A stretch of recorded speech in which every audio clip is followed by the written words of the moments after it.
र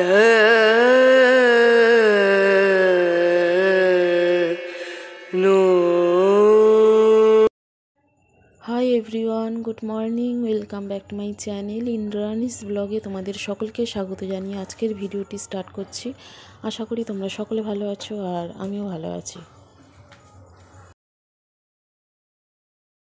আজ আর কোনো blog video share করব না। আজকের আমি তোমাদের সাথে একটি রেসিপি শেয়ার করব।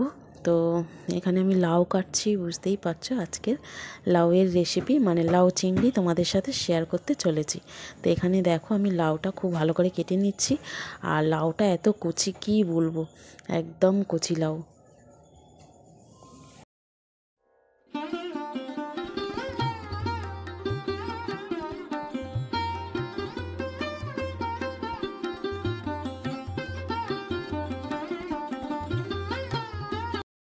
এখানে দেখো আমি সমস্ত কিছু অ্যারেঞ্জ করে নিয়েছি, রান্না করব। এখানে টমেটো আর আদা আর কাঁচা লঙ্কা আছে, আর আছে এখানে লাউ খুব ভালো করে ধুয়ে নিয়েছি। আর এখানে চিংড়ি মাছটা আছে, তো চিংড়ি মাছটাও ধোয়া আছে।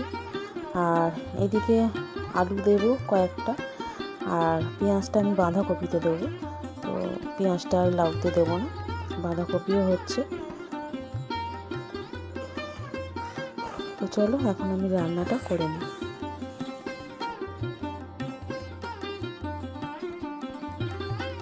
এখানে দেখো আমি চিংড়ি মাছটা খুব ভালো করে ভেজে নিচ্ছি, আর খুব বেশি ভাজবো না, লাল লাল করে হালকা ভাজবো।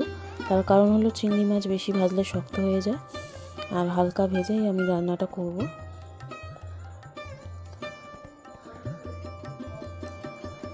চিংড়ি মাছটা ভাজা কমপ্লিট। এখানে আমি গোটা জিরে ফোড়ন দিয়েছি, দিয়ে আলুটাকে হালকা হাতে নাড়াচাড়া করে নিচ্ছি, একটু লাল লাল করে ভেজে নেবো আলুটা।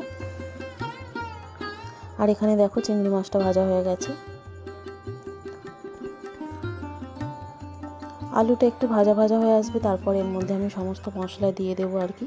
টমেটো, আদা, তারপর কাঁচা লঙ্কা,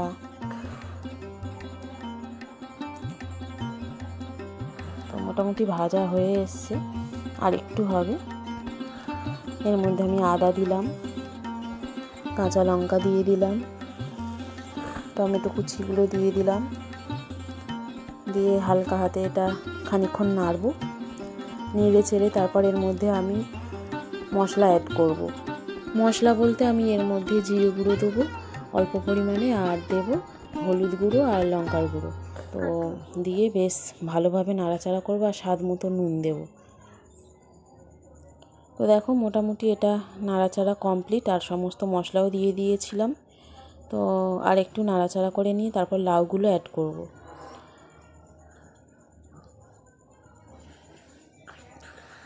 খুব ভালো করে নাড়াচাড়া হয়ে গেছে।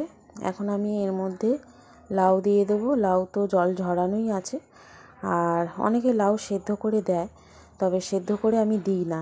অনেকে সেদ্ধ করে জল আবার ফেলে দেয়, তো আমার মনে হয় সেটা গুণ থাকে না আর কি। আর লাউ তো এমনি শরীরের পক্ষে ভালো, সেদ্ধ করে যদি জল ফেলেই দিলাম তাহলে লাউ খেয়ে কী হলো, তাই না? তো যাই হোক, একে একে আমি লাউগুলো দিয়ে দিচ্ছি। তো দেখো একটা লাউ এক গামলা হয়েছে আর কি, প্রচুর লাউ হয়েছে। আর লাউটা এত কচি কী বলবো। তো যাই হোক, এক কড়াই দেখতেই পাচ্ছ, নাড়তেই পাচ্ছি না। তো এইভাবেই আমি এখন এর মধ্যে নুন দেবো, ওপর থেকে নুন ছড়িয়ে দিলে একটু নরম হয়ে যাবে। তো নুন দিয়ে আমি এখন ঢাকাটা বন্ধ করে দেবো, দিয়ে রান্নাটা করব। তো চলো।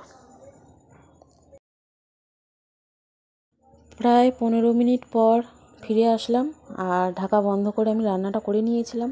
এখন একটু স্বাদ মতো চিনি দিচ্ছি, কারণ একটু চিনি না দিলে ভালো লাগে না খেতে। আর আবারও বেশ খানিকক্ষণ এটা ঢাকা বন্ধ করে রাখবো, জলটা একটু টানিয়ে নেব আর কি। ভেজে রাখা চিংড়ি মাছগুলো দিয়ে দেব।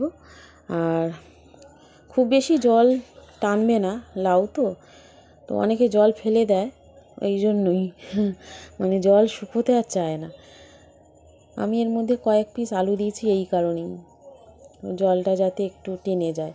তো যাই হোক, খুব বেশি জল থাকলে ভালো লাগে না, অল্প জল থাকলে ক্ষতি নেই।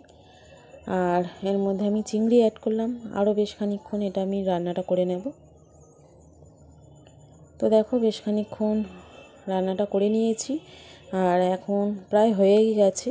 এর ওপর থেকে আমি একটু ঘি আর গরম মশলা দিয়ে দেব, দিয়ে নামিয়ে নেব।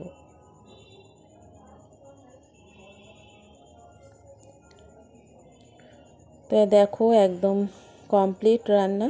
আর এখন আমি নামিয়ে নেব।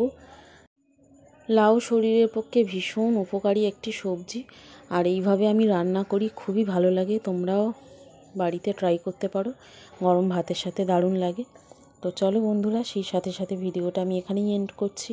ভিডিওটা তোমাদের কেমন লাগলো অবশ্যই লাইক কমেন্ট করে জানিও। আজকের মতো টাটা, সকলে ভালো থেকো।